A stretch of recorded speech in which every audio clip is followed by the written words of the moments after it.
Hello and welcome to this week's omnibus edition of Spectator TV. Before we get going, hit the bell button so you never miss another episode.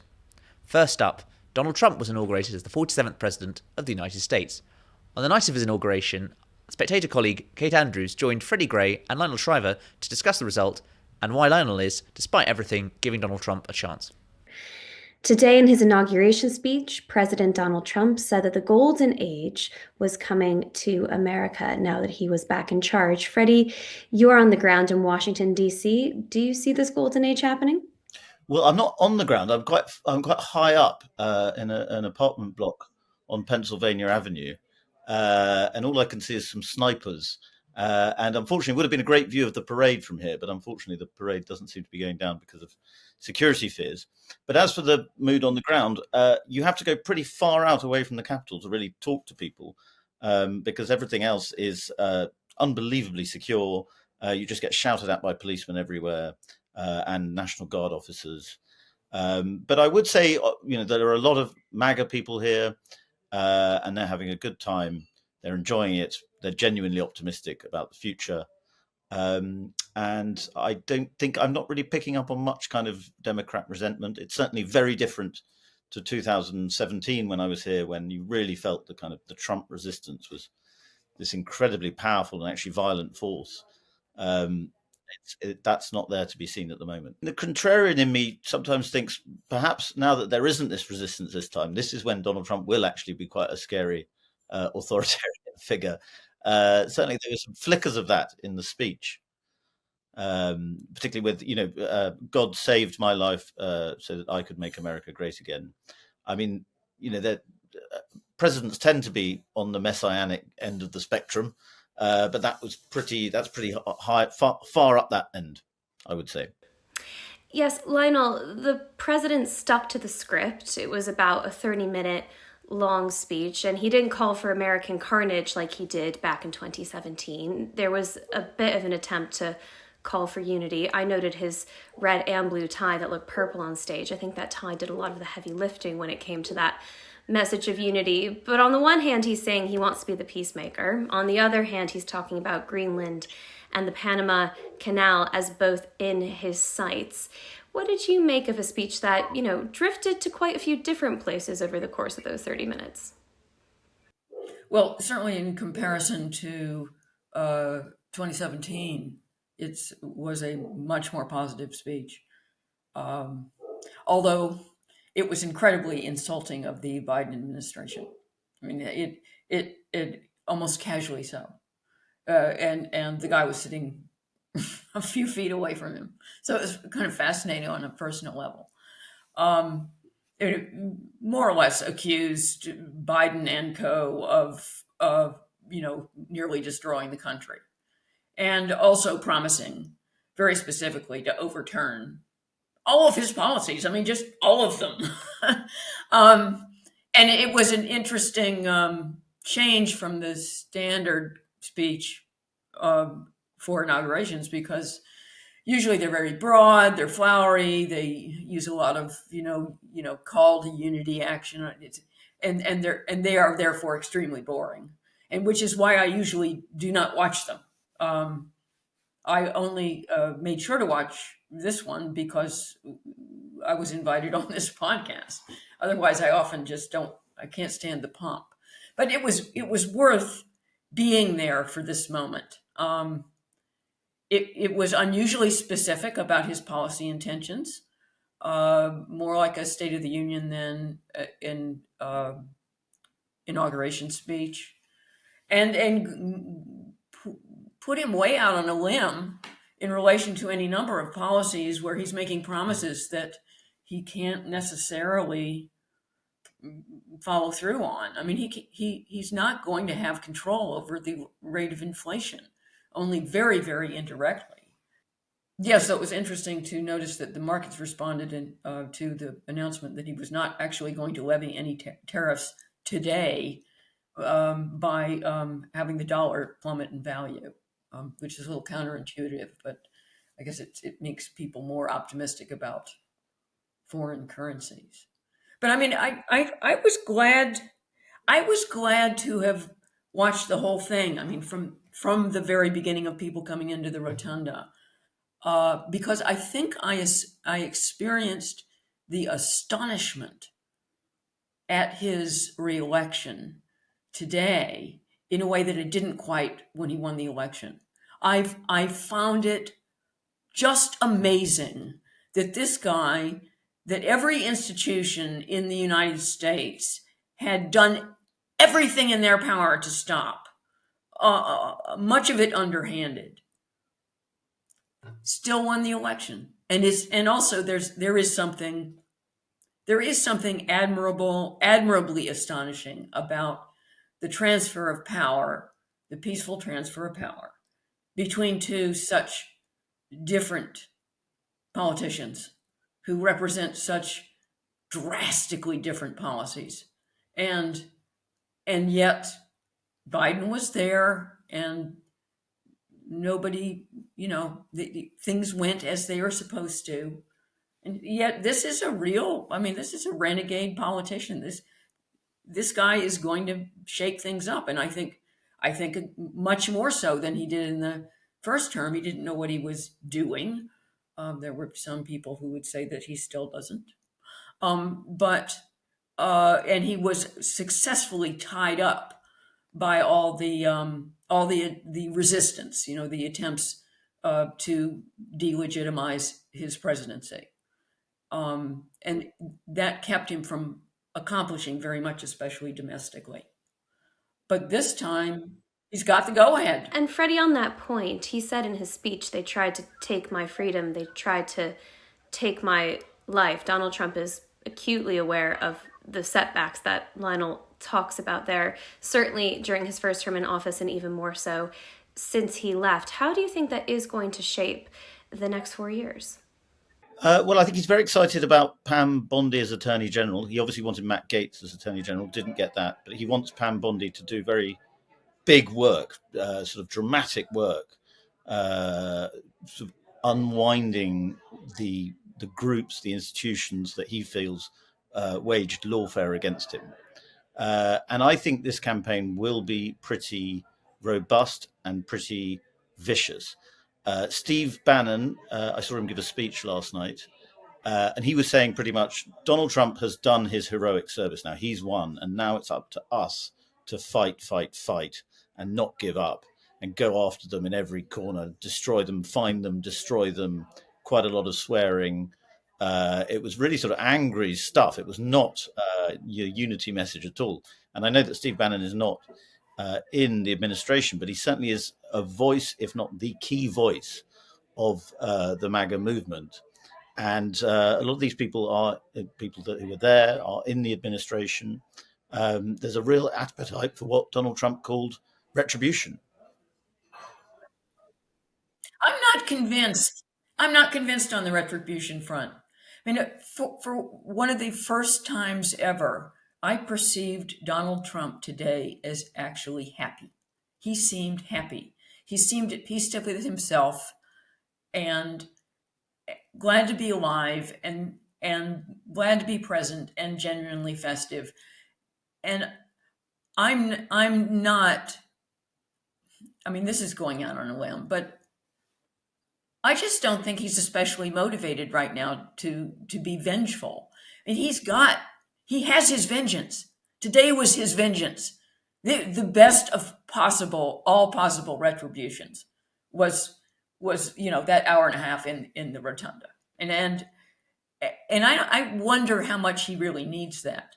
At the same time, I thought one of the most interesting events today, which I only learned about when I got off the TV, is Biden's pardon of his entire family 10 minutes before he was no longer president. While he was still in the rotunda, he was sitting there pardoning his family out of, presumed terror that Trump would come after them in the night. And I thought it was tacky, poorly timed. He did everything but pardon himself. And kind of, it was like clinging to power by the absolute fingernails. And for the last thing any president to do, to be retroactively pardoning his his whole family for anything they might ever have done, which is a use of the pardon, which is unprecedented. I think it reflects very poorly on him and will go down as a real black mark in his legacy. Well, let's talk about some of the personalities in the room and their relationships. I thought the visuals of this inauguration were just something else, Freddie. So I agree with Lionel that Donald Trump seemed very happy, but you don't always see that on his face. You couldn't see Melania Trump's face underneath the hat. You could not see her eyes. There was no sense of what expression was going on. You had Joe Biden fairly friendly in the front row. Him and Donald Trump decided to shake hands a couple of times and exchange nice words. But to Lionel's point there, he's pardoning everybody he can in the fear that Donald Trump will go after them. Kamala Harris showed up in all black. She did not look terribly happy to be there, kept quite a stoic impression on her face. We all know that the personalities in that room do not get along. This is not politics as it was 10, 15 years ago. How much of Donald Trump's presidency is going to be about looking back at these figures and what they did, and how much is going to be about the future and his agenda? I mean, he's made dozens and dozens of promises that he says he's going to make good on from day one. He's got a busy schedule that doesn't, at the top of the priority list, currently include vengeance. Well, right now he is on his way, or possibly already in the White House, to sign, it's thought to be at 100 executive orders. And what I like about that is I think they were probably on about 90 odd, and Trump decided he had to have the century. So there's going to be 7 or 8 executive orders that were just made up on the spot so that he could reach 100. No, I think in terms of the characters at the ceremony. I thought Melania, there was a fascinating sort of air kiss between the two. And it was probably because her hat, the brim of her hat was keeping him out. But it also looked incredibly cold and not a loving gesture between husband and wife. Sorry, they're getting excited in the room next door at this party I'm at, if that's the background noise. As for Elon Musk, I thought looked completely like he was on drugs. That's what everyone's saying on social media. I don't know if that's the case, but he did seem his eyes were rolling into his back of his head quite a lot. I think what an interesting comparison. So a Brit said to me here is he's pro-Trump, but he fears it's a bit like the Boris coalition in 2019. It feels like it's joined together in this sort of miraculous way in the last year, and it could all fall apart. RFK Jr. could fall apart from a lot of Republicans very quickly. Vivek Ramaswamy has already been expelled now. There are a lot of vipers in the MAGA movement, and they will bite each other as much as they can once sort of the exercise of power is underway. Yeah, and what Trump wants to do is huge, and if he gets a fraction of it done, it would be astonishing. I mean, what the biggest bite he's taken, the biggest promise he's made, is to cut the size of government, and I find the prospect exhilarating.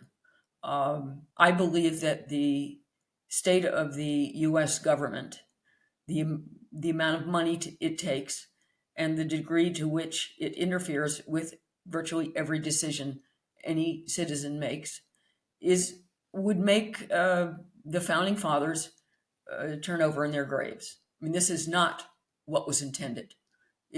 We have created a monster, and the idea to begin with was a light touch government that was quite small. No income tax in the Constitution.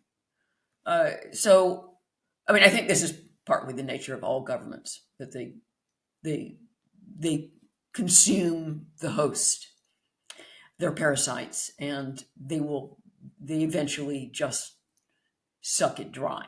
That's the way it works. But so reversing that is, it almost defies a kind of political physics that you have necessarily vested interests in all those departments that Elon Musk might suggest get cut or eliminated. And it's murderously difficult to fight those interests.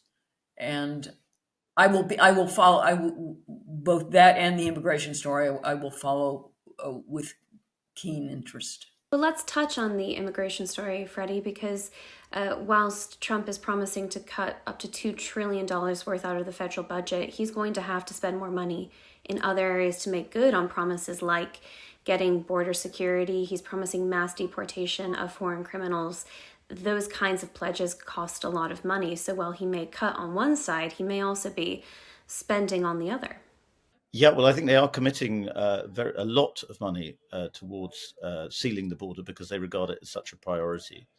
I do think, having spoken to a few people who are going to be involved in the immigration crackdown, that they say sort of sotto voce that the deportation stuff, it's psychological warfare. They want to wage this campaign and get in. They're very happy to have media kickback. They're very happy to sort of be called cruel and inhumane as much as possible. That's good as far as they're concerned because they think they're on the winning side of the argument politically, and this election has showed that they are. And so whether the deportations actually go on at that scale, Trump is already saying, they will start slow and they will build up. I doubt it, but who knows? I mean, listening to Steve Bannon last night, you think that the appetite is certainly there among some sections of the movement. Well, it's interesting you say that. I remember being at a Donald Trump rally back in October, and he was talking about the border a lot. He was talking about deportation, but sometimes when Trump rambles, you actually get some insight. Sometimes you don't. Sometimes you do. And he started making comments about how he'd have to be very careful as to not start off by deporting people who would be seen to be very sympathetic or innocent, and that you have to go for the criminals first. There was almost an understanding of how public opinion could be quite particular on that issue. And it reminds us, Lionel, that Donald Trump, above most other things, really wants to be liked. He likes to implement policies that he thinks make people feel better off. Of course, that's one of the reasons he didn't cut spending between 2017 and in 2021 when he left office. He likes to be a fairly popular president. Maybe that doesn't always translate into approval ratings, but he likes to feel like he's liked. That's wisely observed, that this deportation matter is going to challenge his desire to be admired and liked. Because if he does follow through, it's going to throw up some visuals that even people who believe that we need to seal the border and we need to enforce the law, etc., are going to be uncomfortable with. That's part of it is there is this assumption that morally, once you've made it to the United States, if you've settled even a little, you have a home or you have a job, then basically you deserve to remain there. That is. Culturally, we don't really believe in our own immigration law. So then we have birthright citizenship, which I happen to agree with Trump that it's a disaster. It's such a temptation to break immigration law because your kids are instantaneously going to be American citizens and then also help guarantee that you get to stay. So there's just this kind of cultural vague conviction that if you've run the obstacle course of the border and you made it, then you deserve to stay. And that's not the way most other cultures work. And most other polities are comfortable with ejecting people from the country if they have not followed proper procedure. But we don't really believe in our own procedures anymore. And that's what happens when you don't enforce laws. They lose their teeth. They no longer seem just or necessary or inevitable. They aren't real laws anymore. They're just sort of nice ideas. Freddie, what should we be looking out for over the next week or so as Donald Trump returns to the Oval Office? I think there'll be. Firstly, I'm very struck by how crypto seems to have essentially bought America. Almost every party this week seems to have some crypto dimension, and there's all these Tesla, the Tesla Cybertrucks driving around with various Trump signs written on them and so on. I think in terms of Trump's actions, I would look at a sort of mixing of the light and the dark, because I think you'll see a lot about the America's 250th birthday. He's very excited about that, wants that to be a big celebration. You'll hear a lot about the Olympics coming up, the World Cup. So he will say, yes, we're doing these terrible things, difficult, terrible things on the border, but I'm also giving you a country that will make you happy and make you feel great. Well, as I said, especially the Doge effort to trim the federal government, and I'm very interested in immigration. That's one of my main subjects. And this is probably the pinnacle of his administration in terms of optimism, goodwill, even from a lot of Democrats. The feeling from a lot of Democrats is, well, let's give him a chance. He won. Maybe he's got a point on certain things. Let's see. And this is as good as it's going to get. This is as unified as it's going to get. This is as celebrative it's going to get on the Republican side. His fans don't have any failures yet. There's been a little internal conflict, but nothing like what's to come. So this is a single day. I think it's worth being optimistic in a kind of fragile way, because you're not often given moments in politics to be optimistic. And so I'm going to try to just feel good today. I didn't vote for him, but I'm one of those Democrats who will give him a chance. Now, this week, the Southport murderer Axel Ruda-Cabana was sentenced to 52 years in prison. Nigel Farage has called it a cover-up from day one. Is that fair? Trade unionist Paul Embery joins John Connolly, my colleague, to discuss now. Keir Starmer has done a press conference about the case this morning. He says we're facing kind of a new threat from this kind of terrorism. Did you agree with his remarks? I don't really have any criticisms of what he said. I think that much of it was actually quite reasonable. The government are quick out of the blocks in terms of a public inquiry, probably anticipating public reaction on that, and no doubt with an eye on some of the stuff that's been going on with the rape gangs and their refusal to hold a national public inquiry on that. There has clearly been a massive failure of state institutions over this. When you look at the number of agencies that have been involved at various parts of this young man's life, and the fact that he was referred to Prevent 3 times, the issues that he had at school in terms of violence and being expelled and so on, and other people that he came into contact with, witnesses testifying as to his particular personality and the threatening demeanour that he had and so on. So I think the public inquiry is right. What it cannot be allowed to do is hold up any debate or stifle any debate in the meantime about the incident and about some of the events surrounding it, or indeed any of the measures that need to put in place urgently to try to make sure that this sort of thing, so far as you can make sure it doesn't happen again. One of the things in particular that seems a little unclear is that the murderer himself has been found guilty of possessing a terrorist material for manufacturing ricin, a very dangerous poison. At the beginning of the investigation, Merseyside Police very much said that this was not going to be classified as a terrorist incident. This is something you've been looking at yourself. Can you tell us a bit about that? Yeah, I can. I mean, we know that Ruda Cabana's house was searched, obviously, in the hours and days early after the incident took place. And we know that the ricin was found and the Al-Qaeda terror training manual was found. We know that he was subsequently investigated under the Biological Weapons Act and for the manual, the Terrorism Act 2000, and subsequently charged under those acts. But the police, both at the beginning of the investigation, just after the incident, and then when these additional charges were laid, said on both occasions that they were not treating it as terror-related.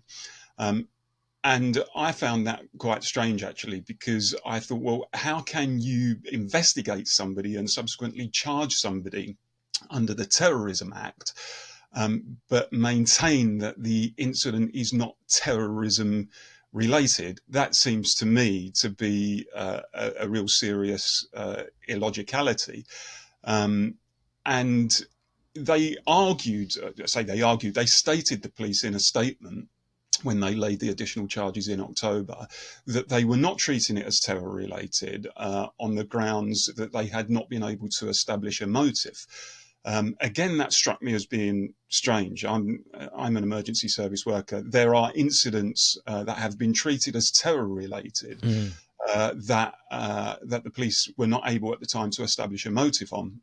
And in a piece I wrote about this a couple of days ago, I listed some of those cases: the London Bridge attack in 2019, the Manchester Victoria Station attack in 2019, the Liverpool Women's Hospital attack in 2021, which fell within the territory itself of Merseyside Police again. All three of those incidents, Islamist attacks. The police said they were treating as terror related, but they were keeping an open mind as to any motive. So there is a real inconsistency here between why they chose not to treat Southport as terror related on the grounds that they hadn't established a motive, but that hadn't prevented police from treating incidents as terror related in previous cases. And I think it's legitimate to ask the question, were the police on this occasion conscious as they would have been of the stuff that was going on outside, particularly in early August when the ricin and the manual were found, all of the unrest that was taking place on the streets? Could it be that they were desperate not to reveal at the time that it was being treated as terror related? So either they chose not to treat it as terror related because of those external factors, or they did but didn't tell anybody and then subsequently changed their minds. There is clearly something that doesn't stack up, and this is not wild conspiracy stuff. These are facts. We know that he was referred to PREVENT, which is an explicitly counter-terrorist program, 3 times. So how can you investigate and charge someone under a terrorism act, know that they've been referred 3 times to a counter-terrorism program, and yet during your investigation and subsequently you never treat the incident, the Southport incident, as terror related? I think that's a legitimate question to ask. And I submitted a freedom of information request asking Merseyside Police if at any time they had treated the matter as terror related, and they point blank refused to answer. They cited various exemptions within the Freedom of Information Act. They didn't want to prejudice the proceedings, etc. But it strikes me that if you're happy in every other case of this kind to say whether or not something is being treated as terror related or not, then it seems to me to be no reason why you can't say on this occasion, oh, actually, we did at some point treat it as terror related, or we've never treated it as terror related. If it were the latter, that would simply be consistent with what they've said all along. So it seems to me there is possibly something, and as I say, I don't want to get into conspiracy theories. I don't believe, for example, that Keir Starmer is guilty of some sort of cover-up. I don't think there's any evidence for that. I think it's reasonable for him to say, as he said this morning, look, a Prime Minister cannot give a running commentary on this sort of stuff, and I was right not to disclose the fact that I knew that he'd been referred to PREVENT 3 times. But I do think there's a legitimate question to ask of Merseyside Police in terms of whether they were influenced by external factors. I think that is a real possibility. I mean, Nigel Farage has suggested that it's been a gigantic cover-up from day one. Do you think that goes too far based on what we know so far?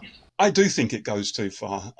I think there's a narrative that is developing amongst certain people that this is some big conspiracy, that, Starmer is. We've seen a load of wild stuff on the internet. We've seen stuff suggesting Starmer was involved in the case where Ruda Kabana's father, who came over from Rwanda, was able to stay. The court said that he could stay and that Starmer was representing him. All of it's a load of rubbish. I mean, there's no evidence for any of that at all. And we need to steer clear of that. I don't detect some major government conspiracy here. I certainly think the government in the immediate days and weeks after Southport misjudged things in terms of the public mood. And I think Starmer was wrong simply to try to attribute all of the unrest to the far right or to various sort of James Bond style villains like Tommy Robinson, Nigel Farage and people like that, or to blame it all on misinformation and disinformation. I've argued for a long time that there's a simmering resentment in a lot of our communities over issues such as immigration and integration and economic insecurity and crime and disorder and so on. And I think a lot of that was playing out in some of the unrest that took place. And I don't think that Starmer was quick enough to recognise that or to understand that there were underlying issues and that we needed to have a much wider debate on some of that stuff. It was far too lazy for him just to dismiss it as all being of the far right. So I think there's been some serious missteps by the government on this. But in terms of there being any sort of government conspiracy, no, I don't buy that. I don't think you can have a situation where a prime minister gives a running commentary on active criminal proceedings and gives a press conference every week saying, and now I've learned this and now I've learned that. So I don't think it was unreasonable for Starmer to make that point in the press conference this morning. Do you think he sort of, Starmer opened himself up to charges of hypocrisy when he did kind of comment on the Southport riots and sort of suggested that the motives for them were far right, essentially? In that now he's sort of, people can sort of point to that and say, well, you're willing to sort of discuss the motives of these crimes, but not the actual murders themselves. Yeah, I think he's opened himself up to the charge of double standards. And if look, for example, at the George Floyd protests, the Black Lives Matter protests that took place in Britain and across the world. And Starmer took the knee and he was very supportive generally of those protests. And even though some of them were quite violent in the end, and of course he didn't support the violence, but nonetheless, he certainly made the case that there are broader issues here. There are underlying issues of racism and prejudice and discrimination, and they need to be tackled. And the killing of George Floyd has helped to highlight some of those injustices. And he bought into the Black Lives Matter campaign wholeheartedly.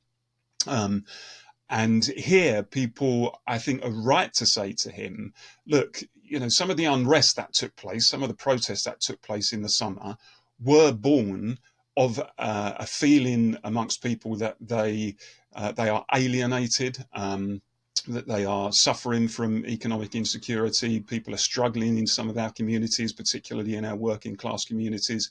They have been affected in a significant way in terms of mass immigration and the impact that that's had in terms of community cohesion and pressure on wages as a result of an oversupply of labour and so on. And some of this was spilling out. Some of the acts that people committed were monstrous. We should be clear about that. And some people deserve to go to jail. But there was certainly an underlying resentment in many of our communities that I think have led to some of this stuff. And Starmer didn't have his finger on the pulse at all with that. He simply thought he could dismiss it as the stuff of the far right. And that was obviously completely wrong. And turning finally, Paul, to, we touched on this a little bit, but Axel Rudabakubana's referral to prevent, I think he was referred to prevent about 3 times actually, and each time he didn't meet the threshold for action being taken. I mean, in future, do you think we're going to have to rethink how we handle these kind of cases of these sort of lone wolf sort of fantasist types? I think we probably do. I mean, I've worked in the fire service for nearly 30 years, 27 years or whatever it is. And emergency services constantly have to adapt their thinking and adapt their procedures, and governments have to adapt to new threats. We after 9/11, people realised that actually the threat to national security isn't one that just comes these days from other nation states. It can come from people commandeering aircraft and flying them into buildings and carrying out mass killings. And I certainly remember in the days and weeks and months after that incident, there was huge change that took place in the emergency services to try to adapt to that. So that certainly needs to take place. But at the same time, I think it needs to be coupled with a wider and an honest public debate about how we've handled some of these issues. I mean, Axel Rudolph was not an immigrant himself, but he came from an immigrant family. I don't think it's controversial to say that.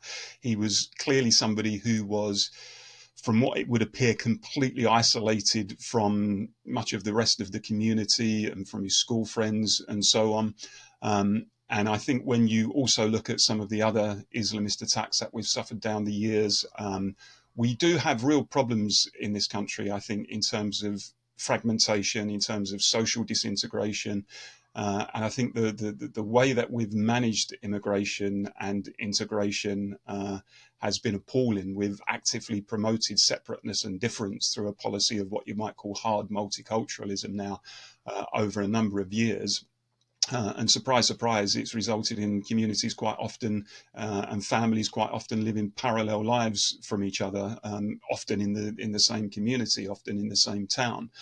So I think we need a wider debate about what's happening in some of our communities and some of that disintegration that's taking place and how that may well be attributable to some of the policies that we've implemented around multiculturalism and integration and immigration. That has to be part of it, because if we don't consider those factors, I don't think we're going to come up with the right answers. Prince Harry finally settled his claim against News International. Does that make him a hypocrite or a hero? We discussed it with Will Moore and Alexander Larman. Well, Alexander, it's a very big day indeed, because the owners of the Sun newspaper, news group newspapers, have offered a full and unequivocal apology to Prince Harry for the serious intrusion into his life between 1996 and 2011, and they've agreed to pay him substantial damages. This seems, on the surface, that this settlement is a huge victory for Prince Harry, but you've written a piece for the Spectator's website in which you actually take a slightly different line, and I wondered if you could explain for viewers what that is. Of course. Well, at first glance, it looks as if Prince Harry has won, and won handsomely, because he's been awarded a settlement, and the amount is confidential, but well-informed sources are suggesting it's in the 8 figures, which is going to buy an awful lot of real estate in Montecito. So at first glance, it looks as if, while they haven't admitted illegality, they've offered this full, frank and unreserved apology to Prince Harry. And it looks as if he's got the result that he wanted, except, of course, he hasn't got the result that he wanted, because he was absolutely desperate that this case go to trial. And he's been saying consistently that while everybody else was settling out of court for huge amounts, which has cost News Group £1 billion in compensation, Prince Harry was one of the last 2 people, along with Lord Watson, who was refusing to accept an out-of-court settlement. Because what he said was that I don't see this in terms of money, I see this in terms of principle. I want to have my day in court. I want to have a judge find against News Group newspapers. I want there to be illegality proved in a court of law. Because obviously, had that happened, then that would have opened the door to criminal cases. But clearly, everybody has a price, and News Group have found what Harry's price was. But could you argue that, in a sense, he has achieved what he wanted to do, in that he's made things quite embarrassing for the Sun? I think even if, as you say, a judge has not declared anything illegal, it's still this moment of, as I say, embarrassment for the newspaper. I think people who support the Prince will think much less of the Sun. I'm not convinced they had very high opinions to begin with, but they'll think even less of the newspaper now. So in a sense, has he not won even in a PR sense? No, I don't think he has, because I think that what you have to see with Harry is so much of what he's done over the last few years. He sets himself impossible standards, and he can't live up to them. And in this case, he had decided that he was going to be the crusader. He was going to be wielding the simple sword of truth, as Jonathan Aitken once put it. And in the end, he folded. Before the case even got going, he accepted this settlement. and this apology that's been made. And now there's not going to be a court case. There isn't ever going to be anybody else taking newspapers to the courts because it's all done. And so, yes, it's cost them a huge amount of money and it's embarrassing, but there is now a line being drawn. And I think that what it says about Harry is that ultimately he has a price like everybody else. And what was important to remember is that if Harry had been awarded a sum that was less than he was being offered in an out-of-court settlement, he would have been responsible not just for his own costs, but for newspapers' costs as well, which would have been millions and millions of pounds. And of course, Prince Harry's finances are something which I'm sure that Spectator readers spend sleepless nights thinking about. But what's undeniably the case is that he's a wealthy man, but without the resources of the royal family behind him, he's not that wealthy, even if Spare made all these millions of pounds for him. So he would not have wanted to have potentially this enormous bankruptcy-inducing bill around his neck. And if you're being offered a huge sum of money, yes, you can no longer stand as a crusader for truth and you can't say, I'm going to fight this case to the bitter end. But on the other hand, you've got a massive, massive payout. You've got your apology. You can sit back and think, right, job's done. Except, of course, it completely negates everything he's been saying for years. So do you think he was ever serious about being this crusader, about being this maybe martyr for the cause? Or do you think that maybe was more of a tough negotiation tactic in a way? It was a kind of game of chicken. No, I think he was absolutely sincere. I think he genuinely believed that he was going to stand up in the High Court because he's already done so. I mean, he's a very litigious man, Harry. He likes going to court. He likes having these. I mean, he's still suing the British government. And you have to accept that he's a man who's very keen to have a day in court, to be standing up and actually trying to have things done. But on the other hand, pragmatism has to come in. And perhaps his barrister said to him, this isn't going to work. You're not going to have the opportunity to win because there is a massive, massive risk. And clearly he thought to himself, I'm not going to gamble. I'm not going to have the potential for not having these millions of pounds. So it was a straightforward decision for him in the end, I think. In what sense do you think that this moment could mean that Harry could move on from his very fraught relationship with the tabloids? There's that quite amazing bit in Spare, isn't there, where he says he's describing Rebecca Brooks, although I don't think he actually names her, but he says that I think I'm getting this right. He says it can't be a coincidence that the woman who pretended that I had gone to rehab, her name is a perfect anagram of rehabber crooks. So the Sun and other tabloid papers, they obviously have weighed very heavily on his mind, over his life. I mean, do you think now we might be entering a new stage of his relationship with the press? I mean, just to defend Prince Harry for a moment, which is not something you find me doing very often, he clearly has been treated appallingly by the tabloid press, and there clearly is a very strong basis for this animosity that he has. Because if you've spent your entire life having horrible stories printed about you, which have been taken from phone hacking, you'd feel deeply upset about the intrusion into your private life.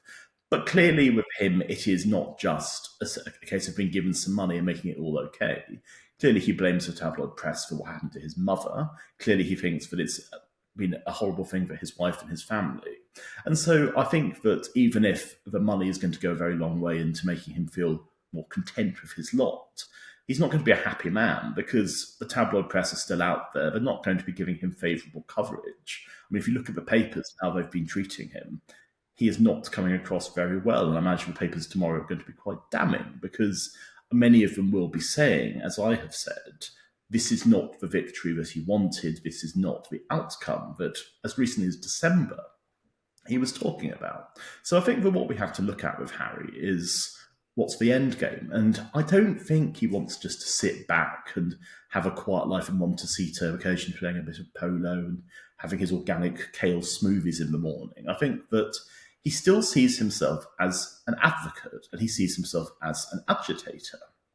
I wouldn't be at all surprised with some of the money that he's now made, which incidentally, you might have expected him to say he's going to give it to charity, but he hasn't. So whether the Archwell Foundation will be buoyed considerably in their coffers by a donation, or whether he's more likely to give the money to some serviceman's charity, one of the Invictus causes which he so nobly supports, we shall see, because, yes, I mean, obviously anyone getting an eight-figure sum like this could do with the money, but the stylish thing would have been to say straight away, I don't need the money personally, this is about a bigger cause than I'm going to donate this to X cause, and he may very well still do so. I mean, it's early days, but that would be what I would expect him to do in this situation. Whether he will or not, I don't know. You mentioned just then the very sad intrusion into the life of his mother, the late Princess Diana. And of course, that is something that NGN also apologised for. They apologised for that intrusion. I suppose that probably was a very poignant moment for the Prince, because it's something that he has felt so clearly is a great point of injustice in his life. Yes, I mean, you can see the apology they made would have been very carefully worked out by both sets of lawyers, because you can see Harry saying, right, I want a bit about my mother, a bit about press intrusion, blah, blah, blah, because it goes much further than any apology they've made before. I mean, it does suggest, while it avoids saying that illegality took place, it does accept blame and it does accept fault.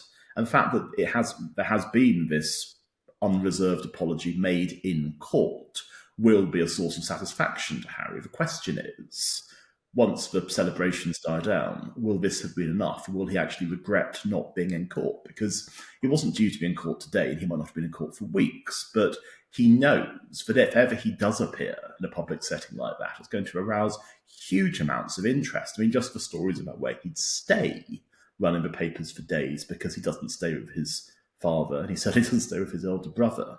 So we've been robbed of Harry back in our courts, but then there's another case coming up soon, so it won't be too much longer till we see his charming face again. Yes. Well, one of the reasons given at the time for Harry and Meghan leaving Britain was the way they felt they were being treated by the British press. What is their relationship like with the American press? Is it better than it is with the British tabloids? No, it's not. I mean, if you've seen the most recent Vanity Fair, Harry and Meghan, especially her, will be taken to the cleaners, because I think what happened is that they moved to America. There was a series of expectations, which in part were engendered by the Oprah Winfrey interview, in which Harry and Meghan were going to be a different kind of royal, because they weren't involved in the royal family anymore. They're going to be seen as these crusading figures who are going to come and make their truth be an important one for everybody. And of course, that hasn't happened. So I think that they're in the strange position that people here are fed up with them. People in America are fed up with them. And it might be the case that in a couple of years, they think, well, actually, we've had what we can have out of Spotify and YouTube and all these various organizations. Perhaps we should go somewhere else. I mean, I hear the Antarctic's very nice at this time of year. Just finally then, Alexander, on the point about, I suppose, the well of Spotify and other streaming services, what do we have left to expect from Harry and Meghan? The thing coming up, I suppose, quite soon is this other Netflix documentary, the Meghan-led one, called With Love, Meghan. But what is there in the pipeline after that? I mean, what else can we expect?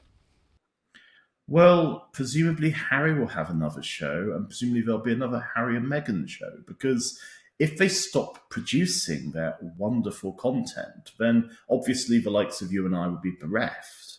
But also, they're going to become irrelevant. Now, the Meghan series looks even worse than the Harry and Meghan show, which so upset people a few years ago.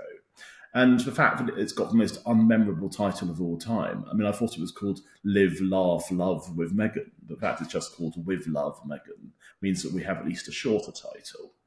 It's going to be bad.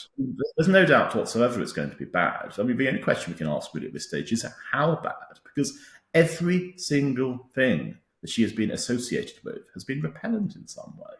So if this was to be any different, then it would be the greatest turn-up for the books imaginable, the greatest turn-up since her husband abandoned his case against newsgroup newspapers.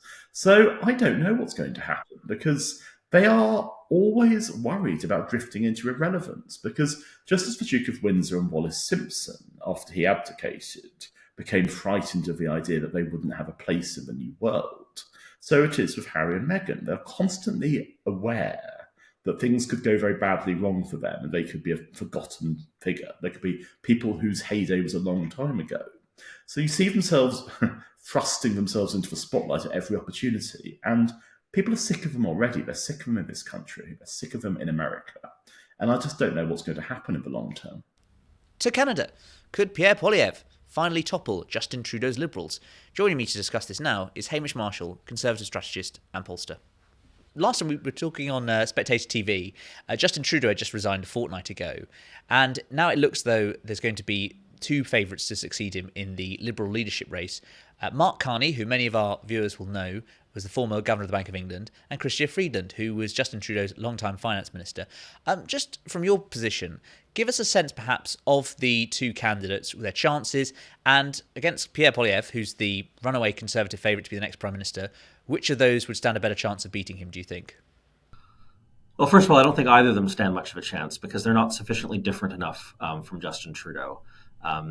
Canadians are looking for change. Canadians are very, very much focused on change. They're very, very annoyed at everything that's been going on the last 9 years, but the last, I'd say, 3 or 4 in particular. And in order, I think, for anybody to win this election, they have to be an authentic face of change. And we're seeing both Carney and Freeland try to be that face of change, but it sort of beggars belief with her having been a senior minister in for all 9 years of Trudeau's government, and Carney being very involved in all sorts of levels of advice, formal and informal, over the years. So in terms of where they stand, Carney seems to be getting, at this stage of the game, a little more of the change vote within Liberal circles because he hasn't been a cabinet minister, because he hasn't been Trudeau's right hand the whole time. He obviously was Governor of the Bank of England for part of that time. But he's also being supported by many of the Trudeau people within the Liberal Party of Canada. So he's very much trying to present himself as the face of change, but I'm not sure how successful it's really being. He's also doesn't really come across as somebody dramatically different in terms of his presentation. He's very much the same sort of person that got us into this mess. Freeland is an interesting character. She was a foreign minister for a while and then finance minister and led negotiations with Trump in his first term. But her whole political experience has been as Justin Trudeau's number 2. She was recruited as a star candidate in a by-election just before he became prime minister, and has since then just been whatever problem he needs solved, she was the person he brought in. So she was probably seen amongst Liberals as one of the more effective ministers in their government, but her political persona just does not exist as separate from Justin Trudeau's. She's sort of simply an extension of him. And I mean, the curious thing about Mark Carney, of course, is that he's never held public office. He has no experience as an MP. I mean, it is almost unthinkable, and you know a lot about the British politics, Hamish, for someone who is not an MP to become party leader. Would that sort of late switch work, whereby you have someone who isn't in the caucus, someone who isn't in the Canadian House of Commons, coming in from outside and saying they're going to lead it, probably going for a sooner election rather than later, with one due by October? I mean, how would that play out, and what kind of things would he be trading on, other than the fact, as you say, that he's slightly more of a change candidate than Chrystia Freeland? Yeah, I mean, look, the need for someone to be an MP is much less in Canada than it is in the UK. Of course, in the UK, I don't think constitutionally you're allowed to be a leader of a party, or certainly the Conservative Party constitution prevents you from being leader of the party if you're not a member of Parliament. Here, no such provision exists. The Liberals brought in Michael Ignatieff. I guess he was just been elected, but in 1984, the Liberals selected John Turner as their leader, became prime minister, and he wasn't elected. He'd been an MP previously, but had left politics 7 or 8 years before and kind of came back. So we've seen that pattern before in Canada. The Liberal Party of Canada, in particular, has this desire for messiahs. They've always, the way they approach leaders is that whatever problems we have, we're going to get the perfect leader and they'll solve all that problems. And it's it's certainly not an ideological project as a party. It's very much leader driven. So they all got on board for Justin Trudeau. Before that, they'd all been on board for other leaders in the past. And when leaders don't produce immediate results, they're shuffled off the stage quite quickly. So the fact that there would be a great attraction to someone who comes from the outside, who's got a lot of impressive experience around the world, impressive education, and say, well, maybe this is the guy. He's the Messiah who can come and solve all of our problems. We're languishing 25 points behind in the polls. Mark Carney, it doesn't matter that he hasn't ever held elected office. It doesn't matter that he spent most of the last decade outside of Canada. He can come back and solve all of our problems. And that's a tendency we've seen in them at various points in the last 40 or 50 years. So that's actually, I think, attractive to them. The fact that he isn't an MP is actually a plus for them as opposed to a minus. It's a good plus for him. Yes, one Canadian Conservative I spoke to last week when I was in Ottawa used the expression the Hail Mary card, which is an American football term to use last-minute sort of substitution coming in. I think, though, a fascinating element about a potential Poilievre versus Carney contest would be the Canadian Conservative leader has made his name in some ways by being a sort of a fiscal hawk and someone who foresaw that inflation was going to go up thanks to COVID spending in 2020, 2021. Mark Carney, of course, is someone who's been governor of the Bank of England when they've had quantitative easing. I think that would be a fantastic and really interesting clash between the two of them, given that I think many Tories say to me that Mark Carney is someone who merely upholds existing economic orthodoxies. Pierre is someone who challenges them. And given the economy is going to be a huge factor, that and tariffs would be a really interesting battleground to see Poilievre versus Carney on. If you enjoy what we do here at Spectator TV, then why not subscribe to the magazine as well? If you subscribe today, you'll get 12 weeks for just £12, plus a free £20 John Lewis and Waitrose gift card. You can sign up at spectator.co.uk/TV offer. Absolutely. Carney is the poster child for the Canadian establishment elite, even though he hasn't been in the country for a while. He is absolutely that poster child. And a lot of the feeling that exists in Canada right now is a reaction against what we call here the Laurentian elite, which is sort of the business and academic axis between Toronto, Ottawa, and Montreal. And there's a big reaction against that as the people who sort of got us into this mess. And that the desire for Canadians to want someone with the same sort of CV, with the same sort of experience to get us out of the mess seems pretty small from what I can see in the polls.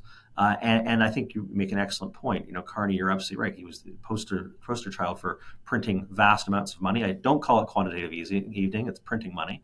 And he's printed all this money, and we're all now suffering the consequences of it. Whether that was England or in Canada, his time as the governor of the Bank of Canada was very much in the same pattern, and the governors who've come after him are very much in the same pattern as his. And one of the things that Mr. Poilievre said in his leadership was that we would fire the governor of the Bank of Canada, which I can just see Carney in his defense of sort of the establishment institutions just drives him crazy. And I think Carney is one of these people who doesn't realize in some ways that the world has changed, and that the CV and the experience that might have been a great boon to somebody running 20 or 30 years ago is many ways a liability, not an asset. And I think when I was there in Ottawa last week, the thing that everyone thought might be the one thing that could change an election outcome was this unknown issue of the Trump tariffs. And it seems that the Liberals are now trying to do this Team Canada approach, getting all the provinces to line up behind Justin Trudeau. Of course, as Prime Minister, who once claimed that there was a sort of post-national identity, so there's an irony there. But that's one approach. And then obviously Pierre Poilievre, who's then suggesting that the reason why Trump's been making his case is because of Liberal weakness over the last 10 years or so. And actually, he would be better placed to put Canada in the right position. I mean, how do you think the issue of tariffs is going to play out over the next few months or so before October?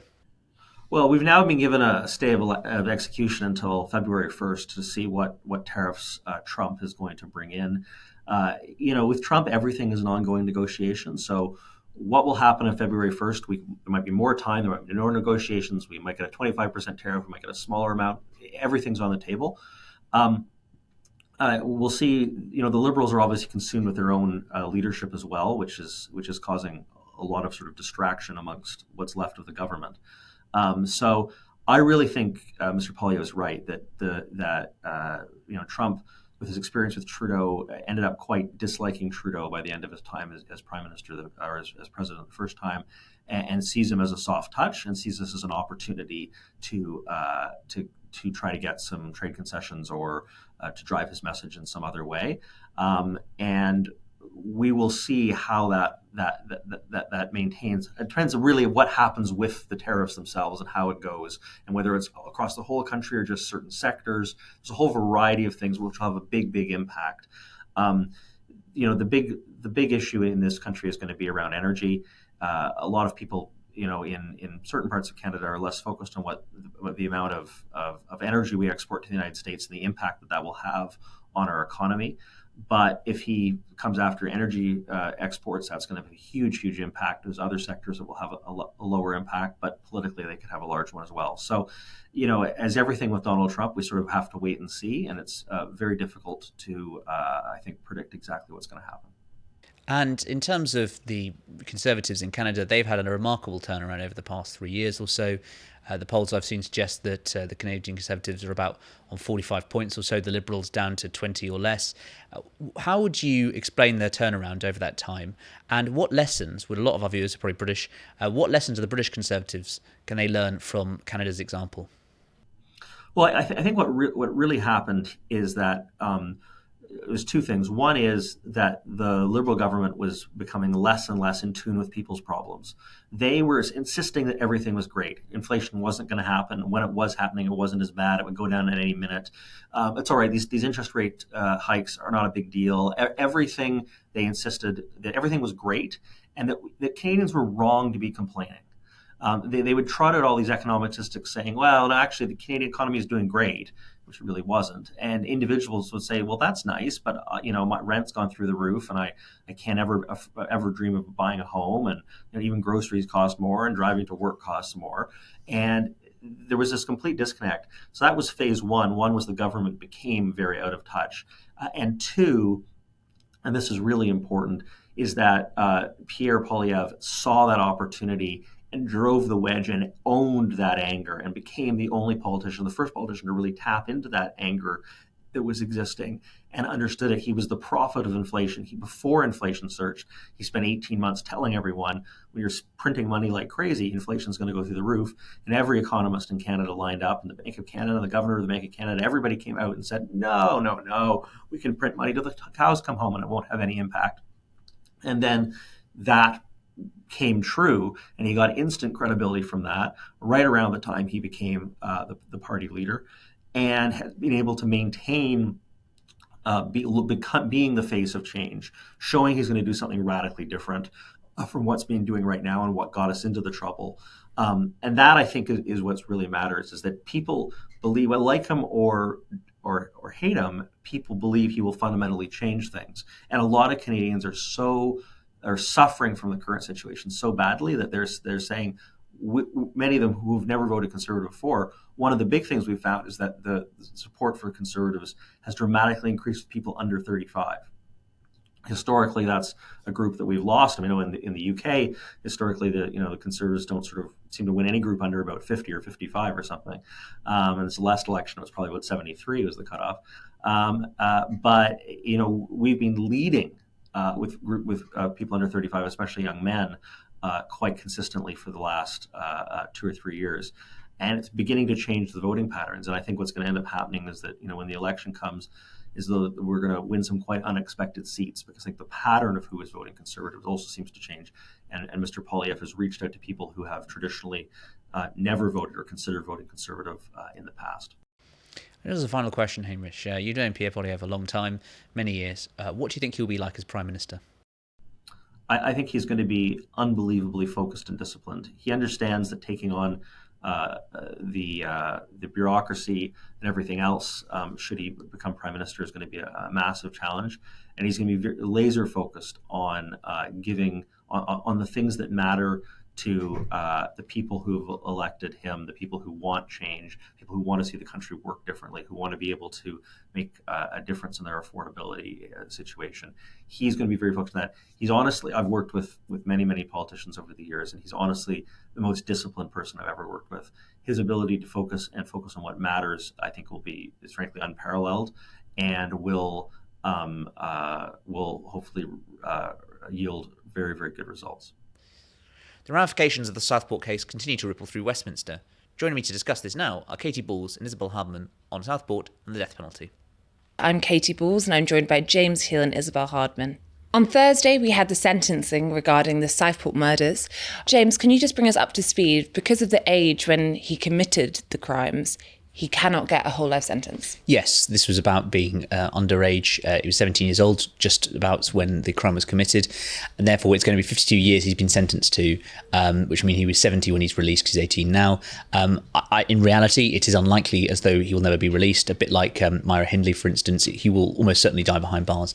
And although technically he has not been sentenced for life, it is basically as much as you can get. And Isabel, let's go through the various responses from politicians to this, because Kemi Badenoch, the Tory leader, came out and she said that they should think about changing the law so you can have a whole life sentence in certain cases, despite the ages. And Reform came out with a slightly different idea. They went a little bit further. Yeah, so Reform have moved the debate into the death penalty territory. I mean, I think there is, just before we get onto that particular proposal, there is a debate about whether the sentences are too lenient. So you've had the Southport MP referring the case to the Attorney General to see whether there's a possibility the sentences have been too lenient. Although, listening to the sentencing yesterday, which was, anyone who did listen to it, it's a very hard listen, the judge was trying to make as clear as possible that this was what was possible within the law. And Reform are now saying that there needs to be a debate about whether the death penalty should be reintroduced for offences like this, which has got the kind of reaction you'd expect. But I would say that there are lots of very good arguments for not reintroducing the death penalty. And I think the good thing about there being lots of good arguments for that is that they can be aired. And so, why not debate it? I always think it's not particularly helpful when we, in politics, start saying, well, that's a settled issue. Because sometimes settled issues need reinterrogating by the politicians of the day. And we are almost certainly going to end up with the same conclusion, having rehearsed and probed those arguments. James, do you think there is a sign that the mood is shifting on this? I mean, public opinion polling on the death penalty is one thing, but also Priti Patel, during her years in the Tory party, often people would try and pitch her as an extremist, someone very far to the right when she was in different briefs by saying, well, in Question Time once, many years ago, she said that she backed the death penalty. But now you have politicians, obviously Reform at the moment, coming out and actually almost wanting to campaign on it. Yes, and I think that it's no surprise that after you get an atrocity like this, you tend to see a spike in support for the death penalty. So in the end of last year, after the Lucy Letby sentencing, we did some polling which showed that 2/3 of the public would back the death penalty for her in that case. And there was majority support for the death penalty in cases of child murderers, etc.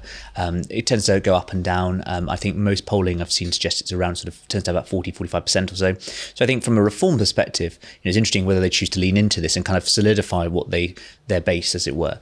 And so you've had, of the 5 MPs in Parliament, 2 of them have come out today, Rupert Lowe and Lee Anderson. Lee Anderson with his just a graphic of a noose.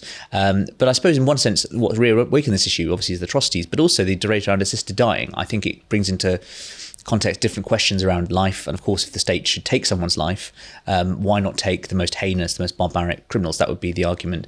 And Lee Anderson and Rupert Lowe both backed assisted dying. So I suppose they're consistent in that, obviously, want people to be able to take their life, but also think the state should be able to take away someone else's life. But in terms of the history about all this, obviously it was the Wilson government, 1965, that voted to abolish hanging. And there were then a succession of votes in the 1980s. Margaret Thatcher obviously always believed in the support of the death penalty. There's some fantastic clips on YouTube if you want to watch the kind of debate when it came to Parliament. And then over time, a number of politicians, you say Priti Patel, but David Davis, as Shadow Home Secretary, backed lethal injection for some criminals. Philip Hammond campaigned on hanging as well. And so it's a case of this issue continuing to crop up, particularly after tragedies, when I think people feel the death penalty is the only natural recourse. And that's why that it's no surprise to see Reform now talking about it. And Isabel, on James's point there about assisted dying, do you think that death, there is now a changing attitude in the sense, obviously there's lots of controversy at the moment of the assisted dying bill as it reaches the latest stage. Kim Leadbeater is facing criticism for how the committee is stacked, this idea that they're not getting evidence from certain places, and they've now had to renege on some of that. But do you think we're having debates that perhaps, a couple of years ago looked quite different? No, just the interesting thing about David Davis backing the lethal injection is that he has also been a very prominent voice in the campaign to re-examine Lucy Letby's convictions, which is generally the sort of argument that is mounted by people who are vehemently opposed to the death penalty, because you can have unsafe convictions that, at one point or another cause a very visceral reaction in the public. Now, I don't know whether Lucy Letby's conviction is unsafe or not, but he's been very clear that he thinks it's a miscarriage of justice. So I think that's an interesting point within that argument.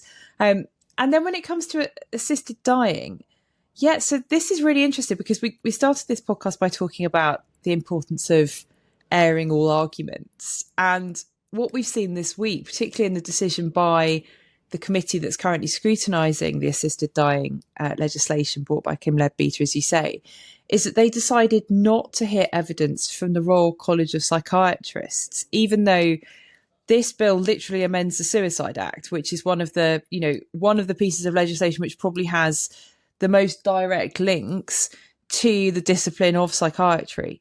And I think that when you have a committee that's supposed to be doing line-by-line scrutiny, that really set a lot of store during the second reading debate in the importance of consulting experts, then it does look as though it's quite one-sided, if not I'm not sure you can have one-sided scrutiny. I think that just makes it non-scrutiny. And so I think that's quite troubling. But I think it could also backfire, because you've got MPs who voted for second reading because they wanted to see it proceed, who are nonetheless saying, well, my support is qualified and I may not vote for the bill in its final stages when it returns to the Commons for third reading. And if they feel as though the arguments have not been rehearsed fully within committee, the detail has not been poured over, the experts that they thought they were going to hear from have not been consulted, then that could be the point at which this legislation falls over. But your question, Katie, are we talking about things in a slightly different way than we would have done a few years ago? I'm not sure we are, actually, because I remember the Restore campaign back in 2012, then abouts, which had a number of Conservative MPs, as you said, Priti Patel. Guido Fawkes at the time was very behind it as well. I think it is one of those things that periodically comes back, and whether it's an actual policy debate or whether it's a talking point, which I think it is just a talking point at the moment, is another matter. James, a final question to you. Do you think this is a policy position that's going to make its way into the Reform Party's election manifesto? That is a great question. I think probably on the balance of probability not, just because it is quite a divisive issue. But I do think that it's one, again, where you see the sort of personalities come to the fore of that five-man group in Parliament, the five horsemen of the apocalypse. They all have different views. They line up differently. They voted 3-2 on assisted dying. And I suspect on this one you get quite different answers, with Nigel Farage against the return of the death penalty. Once again, then, Nigel Farage, a trend at the moment of almost looking to the left of some of his party, after we saw on things such as the Elon Musk fight. 2025 is proving to be a surprising year. Thank you, James. Thank you, Isabel. And thank you for watching. And finally, on Americano, my colleague Freddie Gray speaks to Peter McCormack on Trump's crypto world. Today, I am delighted to be joined by Peter McCormack, who is host of the Peter McCormack Show, and also the chairman of the Real Bedford FC, I should say, which are a football team that you should follow with interest, I think. And we're going to be talking today about crypto, because I was in Washington this week for the inauguration, and it struck me what a powerful presence cryptocurrency and Bitcoin are now in the Trump universe, and now, of course, in the American federal government. Peter, I think I've read quite a few pieces about this. Usually they're quite alarmist, suggesting crypto has taken over America and so on. But I couldn't help thinking maybe that is right. Crypto, to some extent, has taken a big hold in American power. Well, it's definitely a significant voting bloc now. Bitcoin has been growing for the last 16 years, ever since Satoshi released the protocol. And every 4 years, it seems to get this significant boost as we go into what we call a bull run. But the voting bloc is quite big, and the voting bloc has significant amounts of money behind it. We know money certainly plays an influence in US politics, but also more influential people have been getting into Bitcoin. We had BlackRock launch their ETF alongside other institutions. So it really feels like it's Bitcoin's time right now. I'm much more focused on Bitcoin, happy to answer questions on that than broad crypto, but it feels like it's time. And under the Trump administration, I think what they've realized is that with Bitcoin being decentralized, you can try and block it, but it's kind of like putting your hands up against water. It will find a way around it because it exists everywhere all the time. And so rather than pushing it into other jurisdictions, innovation abroad, or scaring off developers, I think Trump has realized that this is a unique piece of innovation. And if Bitcoin is going to continue to grow, they probably want to have the best companies and best people in America. Are you what's known as a Bitcoin maximalist? And if you are, or even if you aren't, please explain what that is. Very, very close to a Bitcoin maximalist. Bitcoin is the only cryptocurrency which I hold as an asset.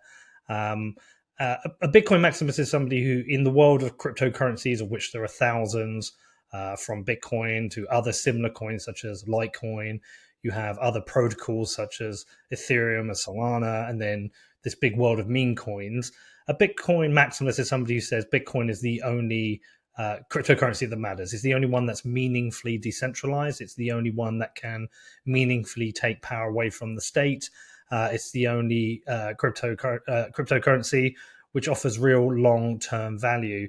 We have a more derogatory term for the other ones, but I wouldn't say I'm entirely a Bitcoin maximalist in that on the other protocols, we have seen further development, a more advanced development of dollar stable coins. And having traveled around the world, being to places like Argentina and Venezuela, I've seen the power of having a digital dollar on a kind of decentralized network, a less decentralized network than Bitcoin. So I've seen the benefit it's brought to society. I know it's been used in Gaza by Palestinians. And so all around the world, people who don't have access to a dollar, but in high inflation environments, do have access to this dollar stable coin to protect their wealth. So whilst I'm a Bitcoin maximalist in terms of myself, I empathize with the need for these dollar stable coins. Well, tell us a bit about David Sachs then, because as I understand it, the sort of Bitcoin purists, the people a bit more like yourself, are a bit concerned about him because he seems very interested in Solana, maybe even has quite a lot of Solana himself, and he is now Trump's crypto czar. There's quite a lot of concern about that, isn't there, within the Bitcoin community? Yeah, concern, kinda, disappointment more, in that it's a weird one. As a Bitcoin maximalist, you want the US government to focus on Bitcoin because that's the cryptocurrency that can make a real difference to the economy and people's lives. But with someone like David Sachs, he is an investor. And so I think he's less of a purist around cryptocurrencies. He's probably interested in where he can make some money. And unfortunately, on their show, there was an unfortunate moment where they talked about buying Solana and dumping it on people and laughing about it. It was kind of gross, but it also kind of made everyone realize that he wouldn't be the ideal candidate for a Bitcoiner to be that person. Personally, I would have gone with Pierre Rochard, a long-term Bitcoiner responsible for some of the most important education in the space. And, he's got very clear principles on why Bitcoin is the cryptocurrency that matters. At the same time, if there is a crypto czar and he is focusing on a broad set of cryptocurrencies, it does mean that Bitcoin itself is protected from the situation we had under the Biden administration, which was constant regulatory attacks, the SEC constantly declining ETFs to the point they actually had to get sued for an ETF to be allowed. So whilst it's disappointing, I would rather they focus on Bitcoin. If they are going broad crypto, it does offer a lot more protection for Bitcoin companies, Bitcoin holders, and the Bitcoin industry. But yeah, David Sachs is a disappointing choice. Is the debate then about utility? but as it always seems to be with cryptocurrency, which cryptocurrency is most useful, which cryptocurrency has the right protocol, whatever you call it, to be used a lot in the real world as a currency for practical purposes. I mean, the criticism of Bitcoin is that it is obviously the most valuable. It is the breakthrough technology. It is the most held of the currencies. But I believe the criticism is that it doesn't have the utility of Ethereum or Solana. If you enjoy what we do here at Spectator TV, then why not subscribe to the magazine as well? If you subscribe today, you'll get 12 weeks for just £12, plus a free £20 John Lewis and Waitrose gift card. You can sign up at spectator.co.uk/TV offer. Yeah, so I mean, that's a misleading point. I think the debate should be around decentralization. The power of a blockchain, the design of a blockchain, which Satoshi came up with, was for decentralization. If you're going to create a cryptocurrency that is outside of control of the state, that can't be turned off, if you want to take power back and give it to the electorate, then you need something that is maximally decentralized, which the trajectory is always to more decentralization. And so Bitcoin is the only one that's meaningfully decentralized. If you become centralized, you aren't benefiting from what the technology, what blockchain offers, which is the ability to distribute an entire copy of the ledger globally to everybody who runs the Bitcoin software. And so the debate to me starts with decentralization, which is the most meaningfully decentralized. That is Bitcoin. Now, look, there are other key points. Bitcoin's monetary policy has almost not changed since day one. It is an issuance of maximum 21 million Bitcoin. The issuance rate is a halves every 4 years. And that's never really changed. Whereas other cryptocurrencies, Solana or Ethereum, I'm not sure on Solana. I know Ethereum has changed its monetary policy sometimes. I also know like Solana has just collapsed and fallen down sometimes. They might offer some form of utility, but the most important utility is protection of wealth. And Bitcoin does that the best of any of these cryptocurrencies. And so to me, there really isn't a debate. Bitcoin is the most decentralized. It's the only one that's meaningfully decentralized. And it's the only one where its trajectory is to more decentralization. So I don't think there's any debate anymore. Bitcoin won this race. Well, I see that point. But it seems to me that the Trump administration or people within Trump world are very interested in creating these, let's call them SH coins. Because you had the Trump coin that came out last weekend, I think it was. There's a Melania coin. And a lot of people see an opportunity to get very, very rich quickly or to make a very quick killing from these coins. Am I right in saying that?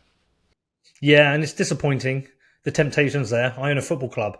I could very easily do Real Bedford coin. I could hold the majority of the coins myself, distribute a small amount, and then start unloading on retail. But history will tell you all these cryptocurrencies valued against Bitcoin, always their trajectory is towards zero. Over the long enough time scale, they all fail. Many have already failed. We've seen it again and again and again. But look, the temptation's there. I mean, Hoktua Girl, she did a coin. So many people have done coins, but it's more similar to going. Look, the way I've always explained it as a Bitcoiner, it's like being in Vegas in a board meeting with a chart up on the wall with a glass room, and you're seeing everyone out in Vegas having fun. They're all out there gambling and having fun, and we're sitting there down there doing the hard work. But the majority of the people, when they leave Vegas, they will leave poorer because it's designed for the house to win. Meme coins, the other cryptocurrencies, they're really designed for the house to win, and most people lose money. So yes, there are opportunities. I think it was disappointing that Trump did this. I think it's disappointing when most people launch these cryptocurrencies. Even if they do so in good faith, it only takes a small amount of research to find out that they're on a long enough time frame utterly worthless. But also, it's a reflection on the people that surround them. If Trump was only surrounded by the likes of Pierre Rochard, David Bailey, these people would have focused entirely on Bitcoin. But with David Sachs and unfortunately Brad Garlinghouse from Ripple Labs, which is a kind of like the worst of the cryptocurrencies, which has zero utility, all it's ever done is survive by selling onto retail. It has no use. And they've actually campaigned and worked against Bitcoin. I believe they funded Greenpeace with a misinformation against Bitcoin. They've tried to have the code changed. They've tried to have the consensus changed. It's actually quite evil, the things they've done. But sadly, these people, they get around the Trump administration. Perhaps they've bought their way into that influence, but now they're influencing decisions on people. Look, Trump's an interesting guy, but he's not going to have gone down the rabbit hole like the likes of myself, Pierre Rochard, have gone down. So it'd be very difficult for him to fully understand the difference. And if he has the wrong people around him, I think they'll make some missteps.